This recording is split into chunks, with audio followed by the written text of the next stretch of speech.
The air inside the Valaxis exchange hall shimmered with the heat of too many bodies and too much greed. Incense burners exhaled slow curls of purple smoke that tasted faintly of iron and spice. Gold-veined drapes hung from the arch ceiling, trapping the humidity and the whispers of 100 bidders. In the center of the amphitheater-style room, a circular platform gleamed beneath the harsh white light of the auction spheres. Lot number 918. The auctioneer purred through a modulator that gave his voice a serpentine smoothness. A rare specimen of vulpine descent. Class for hybrid physiology. Notice the dermal luminescence, pure orange fur, no gene splicing. He waved one slender hand toward the captive kneeling under the light. A pity about the mental damage. She knelt motionless on the chrome floor, her wrists bound behind her, tail coiled tight around her legs. Her fur caught the light like burnished copper, streaked with gold near her cheeks and the base of her long, fox-like ears.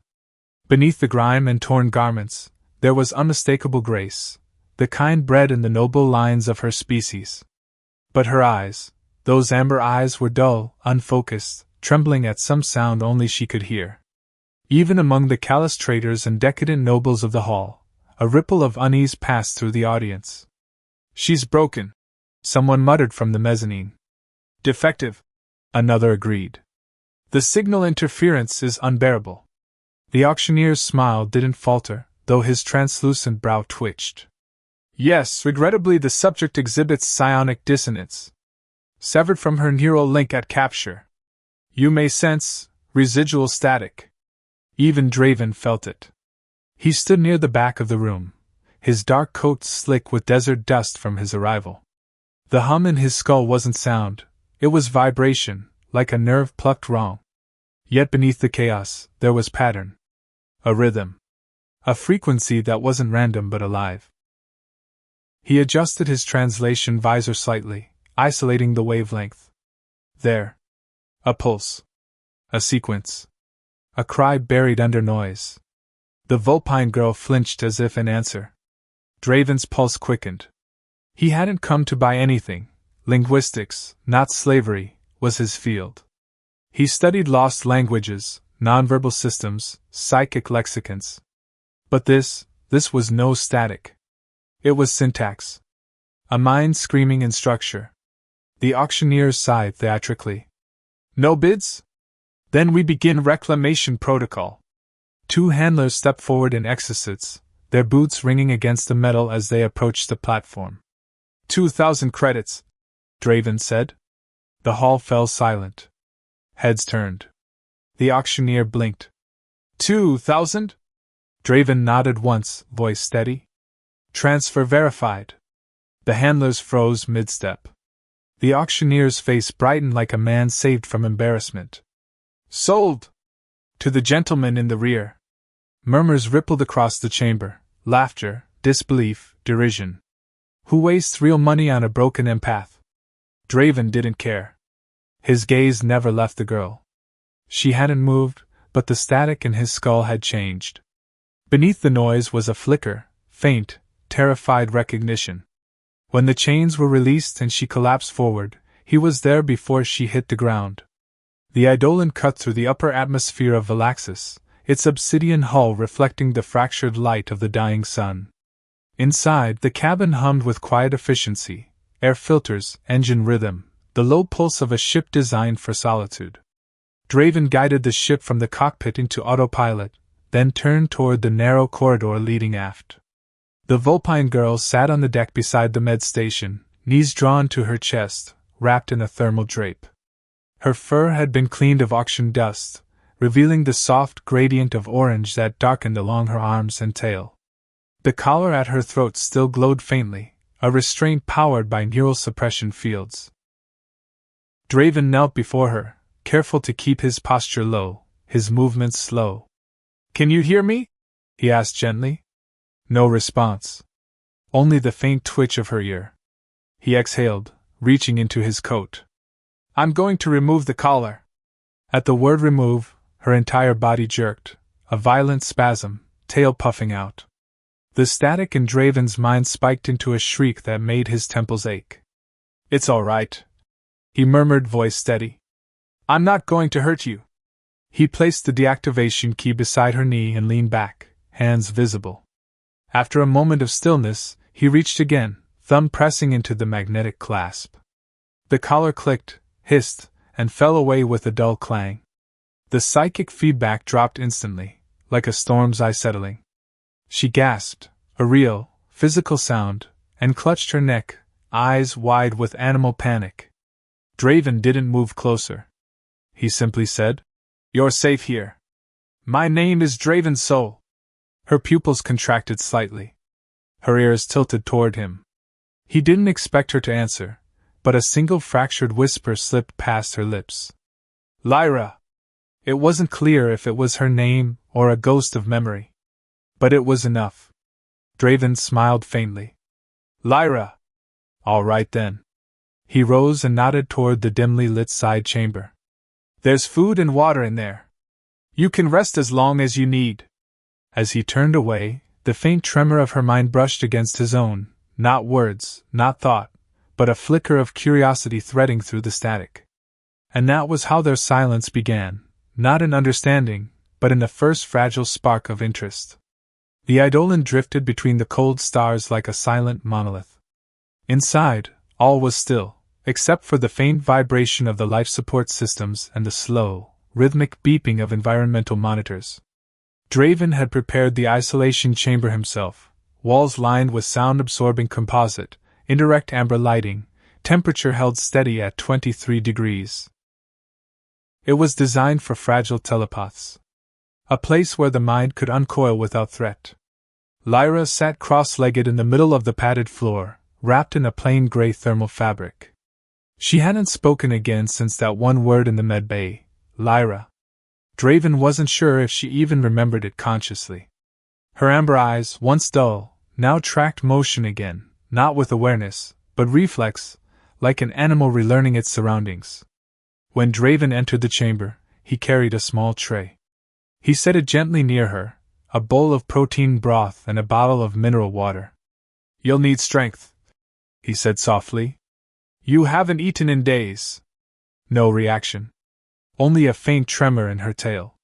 He took a slow step backward, careful not to break her field of vision. Then, through the static hum in his skull, he sent a pulse, not words, but a concept. He projected calm, the mental shape of still water beneath moonlight.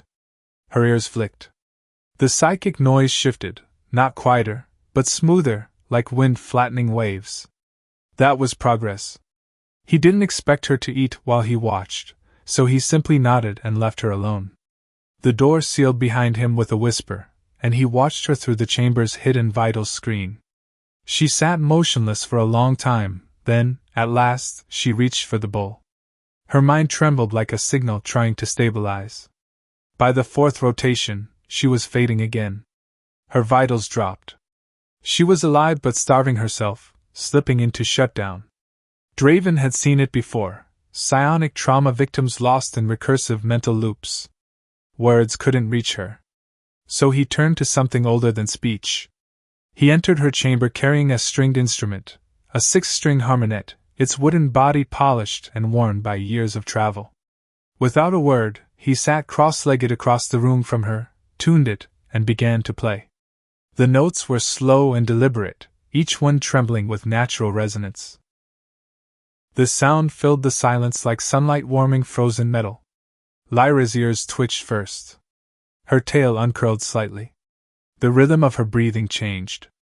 Draven didn't look up, he just played, and as he did, he projected emotion through the music: safety, peace, the scent of rain after drought. Every note carried an anchor of intent. Hours passed. When he finally stopped, Lyra's gaze was fixed on him. Not vacant. Focused. Her mouth parted as if to form a sound, but only a faint breath escaped. Draven smiled faintly and set the harmonet down beside him. "It's all right," he murmured. "You can stay quiet. Just listen." The static in his mind had changed again, no longer random, but structured. Her silence was no longer absence, it was cautious attention. That night she drank from the water bulb for the first time. By the 6th day, The static in Draven's head had become an almost constant background hum, like radio interference tuned just out of phase. Beneath it pulsed something living, rhythmic. He began each visit with music. It had become ritual. When the final chord faded, he would set the instrument aside and move closer, no sudden gestures, no direct eye contact. Lyra would track his every motion, pupils narrow, first standing lightly at her shoulders. On the 9th session, he extended a hand. "I won't touch you unless you allow it," he said quietly. The static flared, a wall of white noise slamming against his mind. He froze, holding his breath, his hand hovering inches away from her wrist. Then, the storm eased. He waited 5 more seconds before withdrawing. "All right," he murmured. "We'll try again tomorrow." It went on like that for days. Patient, methodical, deliberate. Each time he reached forward, the panic would rise, he'd feel her mind splintering under pressure, and each time, he'd retreat. Teaching her that retreat was possible. That his touch was not a trap. On the 7th attempt, she didn't flinch. Her body went rigid, her breathing shallow, but she didn't move. Draven gently rested his fingers on the back of her wrist. The contact hit like a thunderclap, a surge of psychic noise so violent it made his vision blur. Terror, shame, pain, raw and unfiltered. He didn't pull away. Instead, he closed his eyes and whispered, "You're safe." The shriek in his skull dulled, collapsed into something smaller. He withdrew his hand, gasping but smiling. "Good," he whispered. "You did it, Lyra." And for the first time, she looked at him, really looked, her gaze steady, trembling, alive. Draven spent the following rotation studying Lyra's neurofeedback through the ship's med interface. He didn't touch her again for 3 days, not physically, not psychically. She needed stillness. But what he saw on the monitor disturbed him more than silence ever could. Her psionic emissions weren't random trauma. They were patterned. He zoomed in on the waveform. A recursive spike repeated every 6 seconds like a beacon. Each loop contained smaller harmonics, engineered frequencies, not biological. Someone had implanted a signal into her neural lattice. When he entered the isolation chamber again, Lyra was awake and alert, sitting upright. Her tail swayed faintly behind her, restless. Her fur shimmered under the soft lights. "I need to help you," he said, kneeling a few meters away. "Something is inside your mind. A signal. A wound that keeps reopening." Her ears tilted. The static flared briefly, not in panic, but confusion. Draven pointed toward the medbay door. "I want to look. No pain. I promise." He projected the concept trust, steady, like stone under rainfall. Lyra hesitated, then nodded once. A motion so small, yet monumental. He guided her to the diagnostic bed. The sensors, fine as threads of silver, clung to her temples. She trembled, but didn't resist. The screen flickered to life. Draven's breath caught. The inner structure of her mind glowed like a landscape, valleys of tranquil neural activity distorted by a central vortex. It pulsed with sharp, artificial edges. The parasite. "Stars," he whispered. "It's not just a scar. It's still active." He traced its rhythm, a sequence of 10 oscillating tones. It wasn't random, it was a signature. And he recognized it. The Slaver Guild called the Rift Crows used such psionic anchors to keep track of their merchandise. Each signal carried a unique echo of its creator's mind print. They hadn't merely enslaved her body. They'd infected her with a leash. And now, somewhere out there in the void, that leash was calling home. He turned back to her, but Lyra was shaking violently, her claws digging into the bedding. Her mind had sensed his discovery, the parasite responding like a snake disturbed. "Easy, easy, Lyra!" He reached forward, hands glowing faintly as he pressed a neural dampener against her neck. "Stay with me. You're safe." But she wasn't. The Eidolon's alarm tore through the medbay like a scream. Red emergency strobes painted the walls in pulsing light. "Proximity alert," the ship's AI intoned. "Unidentified vessel, 0.2 light minutes and closing. Draven spun toward the console. The radar bloom showed a single ship decelerating out of warp, large, armed, and fast. Of course, he muttered through clenched teeth. They followed the beacon. Behind him, Lyra cried out, not in words, but in a raw, psychic burst that made the lights flicker. She thrashed against invisible phantoms, fur bristling, tail lashing. Draven grabbed the sedation injector, pressed it to her arm. I'm sorry, he whispered as her breathing slowed, body limp but twitching. He secured her to the co-pilot's chair in the cockpit and dropped into the pilot's seat. The Rift Crow's vessel was already firing rangefinders. Computer, divert all power to engines. Confirmed. The ship lunged forward. Plasma bursts streaked past the viewport, close enough to rattle the hull. He dove into the nearest asteroid field, a jagged labyrinth of spinning rock and frozen gas. The Eidolon shuddered as debris scraped its sides. They'll want her alive, Draven said aloud, voice steady despite the chaos. They won't destroy us. On the sensors, the slaver ship followed, its cannons dimming to avoid collateral strikes. Then something happened. The static in Draven's skull surged to a deafening roar. He glanced sideways. Lyra's eyes were open again, glowing bright amber, pupils thin slits. Her mind wasn't asleep. It was screaming. The Rift Crow vessel's targeting systems flickered on the monitor, data glitching, coordinates scattering. Draven's pulse spiked. Lyra, whatever you're doing, keep doing it. A blast of psychic resonance rippled from her like a shockwave. The enemy ship's sensors died completely. Draven yanked the control yoke hard, spinning the Eidolon behind an asteroid's shadow. The next plasma volley missed entirely, colliding with a rock and a blossom of white flame. They were hidden. Barely. Lyra collapsed, her fur damp with sweat, but the psychic field around her pulsed faintly, not as chaos, but rhythm. Intent. Draven stared at her in awe. You fought them, he murmured. You used it. She didn't respond, but he felt it, faint and fragile in the back of his mind. A single echo of thought. Not them, me. Hours later, the Eidolon floated deep within the dense atmosphere of a nearby gas giant, hidden within swirling amber clouds. Lyra lay on the med table once more, breathing shallow but steady. Draven worked beside her, connecting neural sensors to the ship's psionic interface. He knew what he was about to attempt was madness, linking his consciousness directly with hers, into a mind infected by a living weapon. But the Rift Crows would track them again, and next time there'd be no asteroid field to hide behind. He brushed a strand of fur from her forehead and whispered, I'm going to help you take control of it. I promise. Her ear twitched faintly.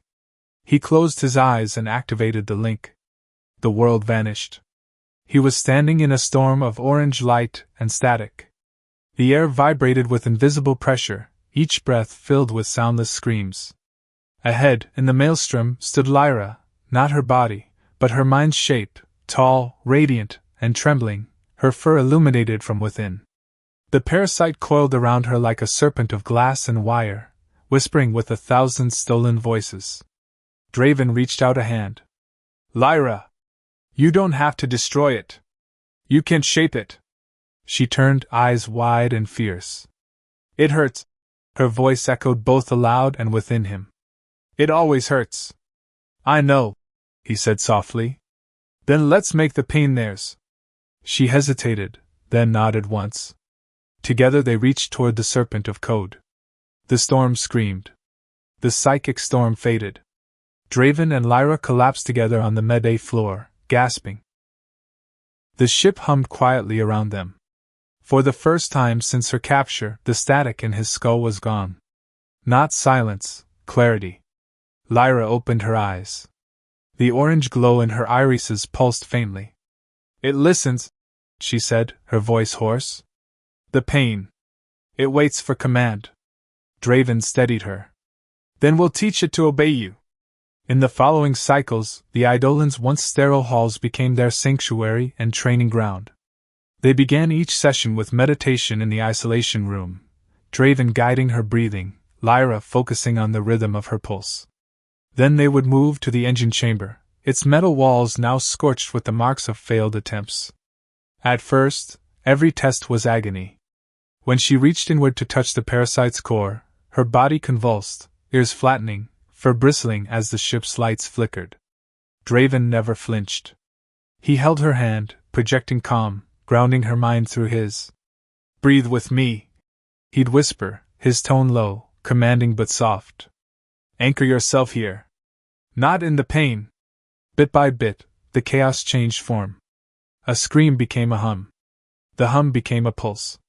And the pulse, once the sound of her enslavement, became something sharp and focused. They learned the pattern together. The Rift Crow's weapon code operated like a song, 10 notes of pain, 1 beat of control. Draven showed her how to invert it, how to reshape suffering into resonance. By the 30th day, Lyra stood before a diagnostic panel. Her fur glowed faintly, her markings bright as sunrise. "Focus on a single thread," Draven said. "Pull it through your heartbeat."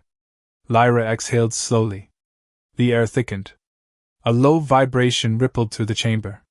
The diagnostic screen flickered, then cracked, a spider web of blue light crawling across it. Draven smiled. "You did that." Lyra's tail flicked proudly. "Not it," she corrected, her voice a melodic growl. "Me." For the first time, the parasite didn't pulse in defiance. It pulsed in rhythm with her heart.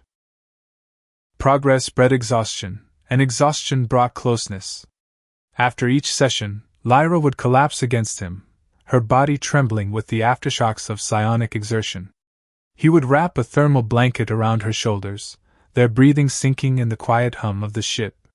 She began to speak more, fragmented phrases at first, then full sentences. "I hear echoes," she said one night, her head resting against his chest. "Memories. The chorus I once belonged to, calling for me." Draven brushed his thumb along her ear. "Do you want to answer?" Lyra hesitated. "No. They sing one song for all. You taught me another." Their eyes met, and for a long moment, the air between them grew heavy, charged with the intimacy of shared survival. When she reached out to touch his face, her claws grazed his skin lightly, reverently. She didn't project fear this time. She projected warmth, like sunlight against cold metal. Draven whispered, "Lyra!" Her lips parted, but she spoke in thought instead, "Mine." He didn't resist. He didn't need to. The warning klaxon shattered their quiet equilibrium. Draven bolted upright from the flight console, eyes scanning the readout. "Incoming FTL signature. Large vessel. Class ID, Rift Crow frigate." Lyra stood beside him, already radiant with restrained power. Her fur stood on end, each hair illuminated like strands of flame. "They found us again," she said, no fear in her voice. "Then we finish it," Draven replied. The frigate dropped out of warp ahead, blocking their escape vector. The comms crackled, an oily voice slithering through. "Draven's soul," it hissed. "You have something that belongs to the crows. Stand down and prepare to be boarded." Lyra's tail lashed behind her. "They will not cage me again." Draven reached for her hand. The touch ignited the link instantly, their minds fusing in seamless unity. He fed her tactical data, shield frequencies, power conduits, weak points. She absorbed them as instinct, every number translating into harmonic tones. The enemy ship's cannons charged. Draven whispered, "Now." Lyra closed her eyes. No sound escaped her throat, but the air itself bent. A pulse of silent resonance rippled outward, invisible and absolute. On the enemy frigate, systems died mid-charge. Weapons flickered. The bridge lights shattered. Pilots screamed as their neural implants overloaded. Draven saw the energy arcs fade on the scanner. "You're doing it," he said in awe. Lyra's voice rang in his mind, steady and fierce. "No, Draven.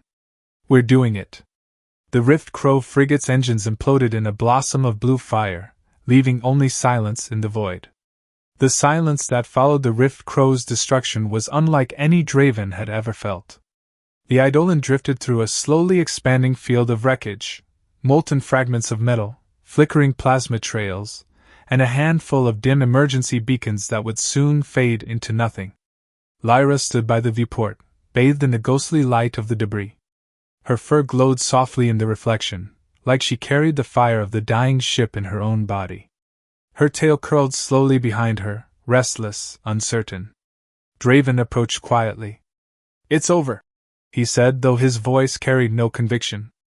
Lyra tilted her head, eyes locked on the ruin. "It isn't," she murmured. "They were only one pack. The crows fly in dozens." He sighed, knowing she was right. "Then we disappear," he said. "Erase the beacon entirely. You can live without them."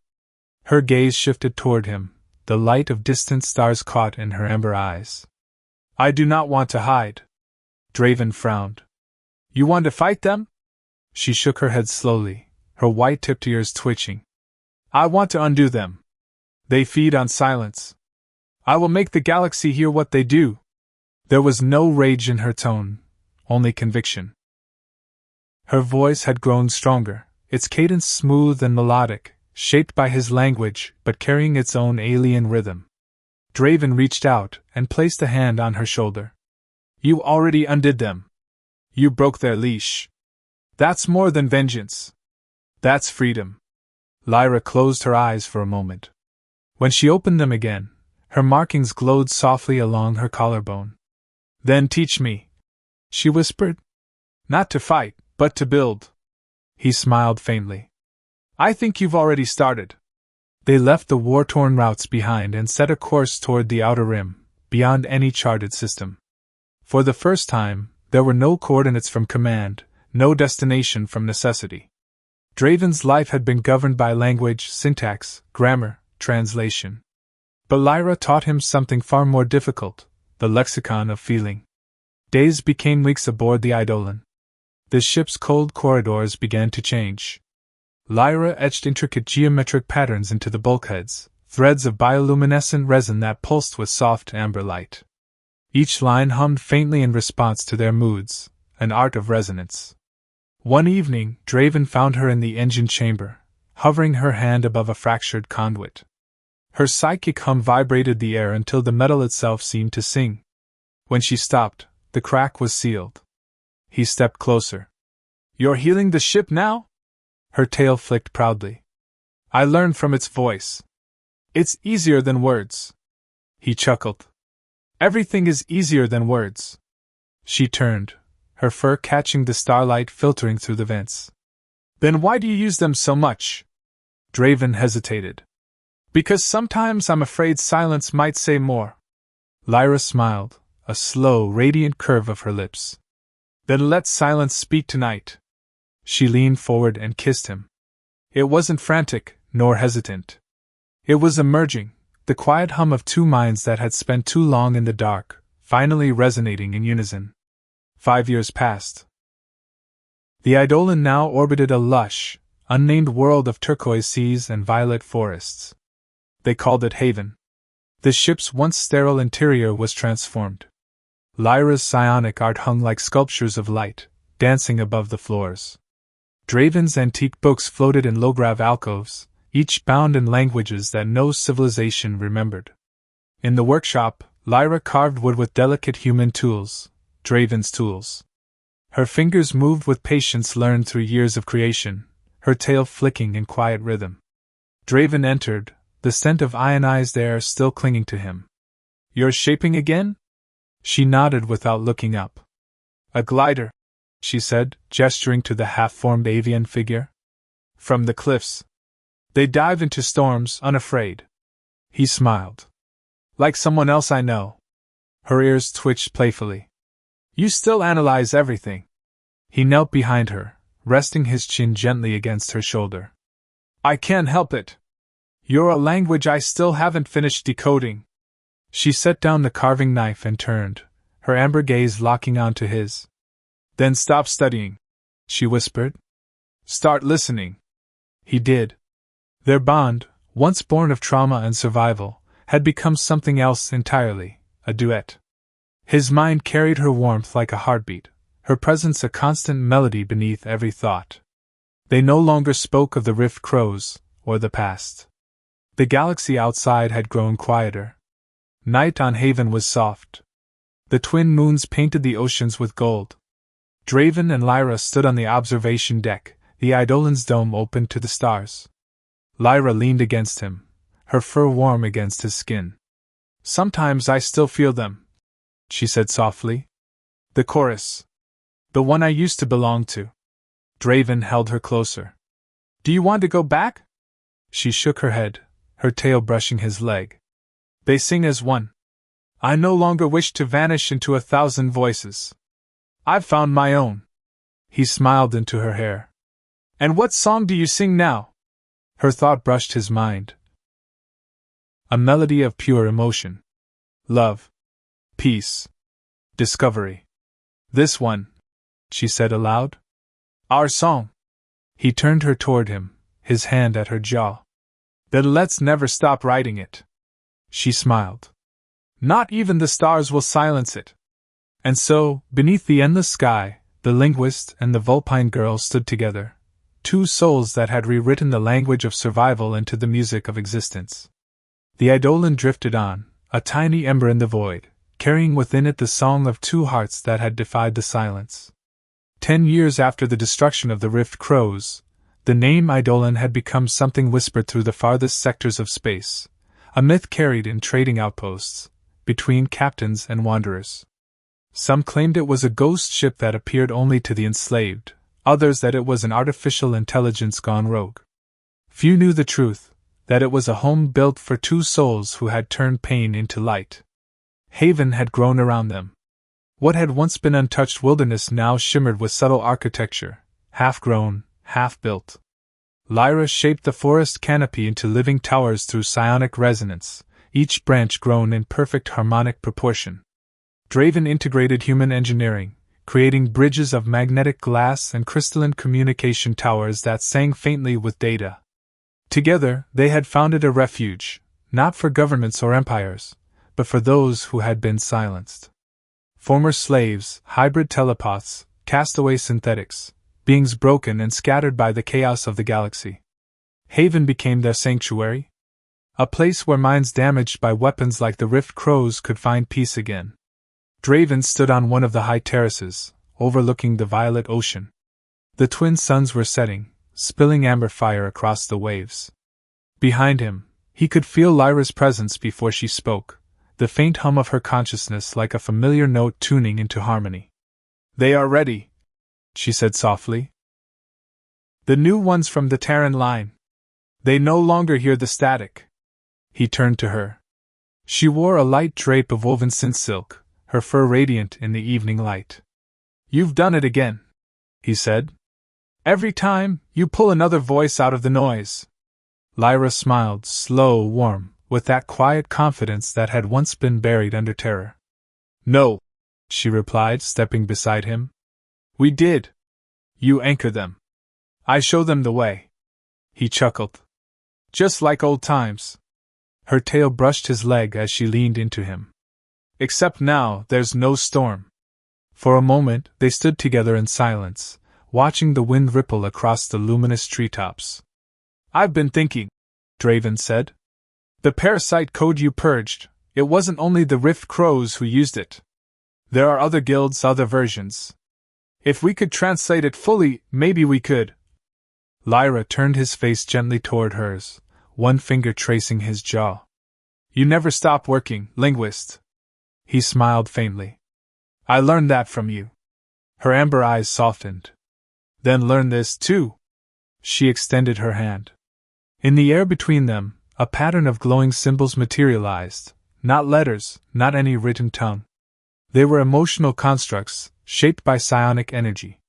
Each one represented a memory, a feeling, a piece of shared experience. "What is it?" he whispered. "Our language," Lyra said. "Not human. Not Vulpine. Ours alone." He stared at the floating pattern, heart heavy with awe. "You built it." "No," she murmured. We did. Every word was a moment. Every moment became a sound. Every sound became this. She pressed her palm to his chest. The symbols dissolved into him, their meaning sinking deep. When he opened his eyes, he could feel it, the language not as a structure, but as emotion itself. She smiled softly. Now the galaxy can forget us, and we will still remain. They walked back toward the glowing spires of Haven as night fell. Above them, the stars burned bright and steady. The world hummed with quiet song, the harmonics of countless healed minds resonating as one. And somewhere between the stars, the Eidolon waited, silent and eternal. Its hull carried the faint echoes of a language that no one else could ever translate, the syntax of love forged from the ruins of slavery, the rhythm of two hearts in perfect unison. Long after their bodies would fade, long after Haven became legend, the signal of their shared resonance continued to travel through the void, a ripple of orange and gold energy, invisible yet eternal, passing through nebulae and dust clouds, whispering a single truth to any who might one day hear it. Even in silence, love speaks.